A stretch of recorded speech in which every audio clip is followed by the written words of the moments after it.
Hello, welcome back to my channel. അപ്പോൾ ഇന്ന് നമ്മൾ വളരെയധികം ടേസ്റ്റി ആയിട്ടുള്ള ചൂരമീൻ മസാലയുടെ റെസിപ്പിയാണ് ഞാനിന്ന് കാണിക്കാൻ പോകുന്നത്. അപ്പോൾ ഇത് വളരെയധികം ടേസ്റ്റിയാണ്. അപ്പോൾ ഇതെങ്ങനെയാണ് തയ്യാറാക്കി എടുക്കുന്നതെന്നുള്ളത് നോക്കാം. ഇതിനായിട്ട് ഞാൻ കുറച്ച് ചൂരമീനെല്ലാം കഴുകി വൃത്തിയാക്കി കണ്ടിച്ച് ഇവിടെ എടുത്തിട്ടുണ്ട്. ചെറിയ കഷ്ണങ്ങളായിട്ട് മുറിച്ചെടുക്കുക. ഇനി ഒരു പാത്രത്തിനകത്ത് 2 സ്പൂൺ മുളക് പൊടി, അത്യാവശ്യം എരിവുള്ള മുളക് പൊടിയാണ്, 1/4 ടീസ്പൂൺ മഞ്ഞൾപ്പൊടി എന്നിവ ചേർത്ത് കൊടുത്ത് ഫ്രൈ ചെയ്യുന്നതിന് ആവശ്യമായിട്ടുള്ള ഉപ്പും കൂടെ ഇട്ട് കൊടുത്തിട്ട് സ്വല്പം വെള്ളവും കൂടെ ഒഴിച്ച് നല്ല പേസ്റ്റ് രൂപത്തിൽ കൈ കൊണ്ടിട്ടൊന്ന് കുഴച്ചെടുക്കുക. നല്ല കൈ കൊണ്ടിട്ട് തന്നെ നല്ല പേസ്റ്റ് രൂപത്തിലാക്കുക. വെള്ളം പോരാന്നുണ്ടെങ്കിൽ കുറച്ചും കൂടെ വെള്ളം ഒഴിച്ച് കൊടുക്കുക. ഇനി നല്ലതുപോലെ മിക്സ് ചെയ്തെടുത്തിട്ടുണ്ട്.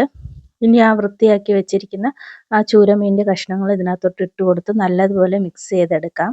കൈ കൊണ്ടിട്ട് തന്നെ ചെയ്യാനായിട്ട് ശ്രദ്ധിക്കുക. ചൂരമീനിൽ നല്ലതുപോലെ അരപ്പൊക്കെ നന്നായിട്ട് പിടിച്ചു വരട്ടെ. നമ്മൾ സാധാരണ മീൻ ഫ്രൈ ചെയ്യുന്നത് പോലെ തന്നെയാണ് ഫസ്റ്റ് സ്റ്റെപ്പ് ചെയ്തെടുക്കേണ്ടത്. അപ്പോൾ നന്നായിട്ട് ഇവിടെ മീനിനകത്ത് അരപ്പൊക്കെ തേച്ച് പിടിപ്പിച്ചിട്ടുണ്ട്. ഇനി ഒരു 10-20 മിനിറ്റ് സമയത്തേക്കെങ്കിലും ഇതൊന്ന് റെസ്റ്റ് ചെയ്യാനായിട്ടൊന്ന് മാറ്റി വെക്കാം. ഇനി മറ്റൊരു പാത്രത്തിനകത്തോട്ട് എണ്ണ ഒഴിച്ചു കൊടുക്കാം. എണ്ണയൊന്ന് ചൂടായി വരട്ടെ. സമയം കൊണ്ട് എണ്ണയൊക്കെ നല്ലതുപോലെ ചൂടായി വന്നിട്ടുണ്ട്. ഇനി മാറ്റി വെച്ചിരുന്ന മീൻ ഓരോന്നായിട്ട് ഇതിനകത്തോട്ട് പെറുക്കി വെച്ച് കൊടുക്കാം. കുറച്ച് എണ്ണയും കൂടെ അതിന് പുറത്തോട്ട് തൂക്കിക്കൊടുക്കുക. ഇനി ഒരു വശം നന്നായിട്ടൊന്ന് വെന്ത് വരട്ടെ. ഇനി ഒരു വശം നല്ലതുപോലെ വെന്ത് വന്നിട്ടുണ്ട്. ഇനി മറ്റൊരു വശവും കൂടെ മറിച്ചിട്ട് നന്നായിട്ട് മീനൊന്ന് ഫ്രൈ ചെയ്തെടുക്കാം. ഇപ്പോൾ 2 വശവും കൂടെ തിരിച്ചും മറിച്ചും ഇട്ട് നന്നായിട്ട് ഇവിടെ ഫ്രൈ ചെയ്തെടുത്തിട്ടുണ്ട്.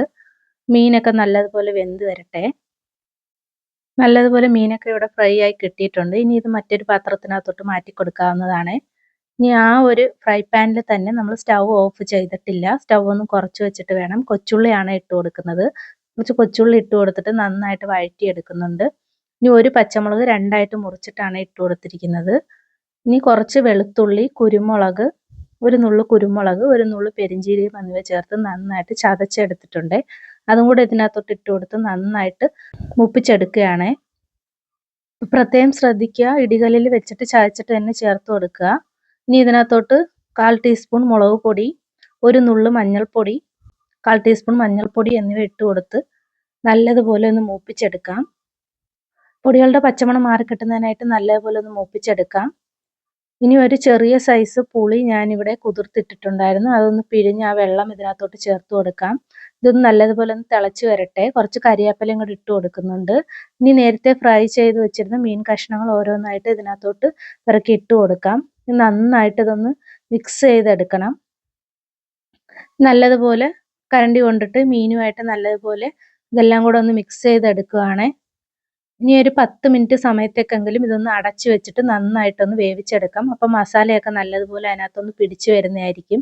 അപ്പം നല്ല ടേസ്റ്റി ആയിട്ടുള്ള ചൂരമീൻ മസാല ഇവിടെ തയ്യാറായി കിട്ടിയിട്ടുണ്ട്. അപ്പം എല്ലാവരും ഒന്ന് ട്രൈ ചെയ്ത് നോക്കണം. അടിപൊളി ടേസ്റ്റാണ്. അപ്പോൾ എൻ്റെ വീഡിയോ ഇഷ്ടപ്പെടുവാണെങ്കിൽ ലൈക്ക് ചെയ്ത്, ഷെയർ ചെയ്ത്, സബ്സ്ക്രൈബ് ചെയ്ത് ചാനലൊന്ന് സപ്പോർട്ട് ചെയ്തേക്കണേ. വളരെയധികം ടേസ്റ്റി ആയിട്ടുള്ള ചൂരമീൻ മസാല വളരെ സിമ്പിളായിട്ട് നമുക്ക് തയ്യാറാക്കി എടുക്കാവുന്നതാണ്. ഇപ്പോൾ വീഡിയോ ഇഷ്ടപ്പെടുവാണെങ്കിൽ ലൈക്ക് ചെയ്യുക. അപ്പോൾ അത്രയേ ഉള്ളൂ. ടാറ്റാ.